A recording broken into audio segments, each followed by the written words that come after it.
Hi there everyone, this is your friend Jake, and in this tutorial video we will learn how to perform string concatenation in modern C++. Before we start, I would like to say thank you so much to all my subscribers in my channel. If you are new with my channel and then you like this video, please hit the like button. Don't forget to share and please support my channel guys by clicking the subscribe button. So let's get started. So when we say concatenation, we are combining two strings. So we have here sharp include IOString for input output in C++. And line number 3, it is a main function. It is the starting point of every C++ program. 4, we have here the left curly bracket for begin. And then here we have here string declaration, std colon colon, string address bacolod city, and then string complete equals address plus.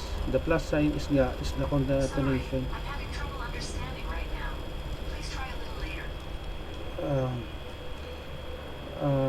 The plus sign is used for concatenation negros occidental. So we have here the title, string concatenation in modern C++, and then we display here new line and then close. So let us compile and run. So we have here the output, string concatenation in modern C++, bacolod city negros occidental. I will put a link in the description below where you can download the complete source code of our program. So this is the end of our tutorial video. Thank you so much guys for watching.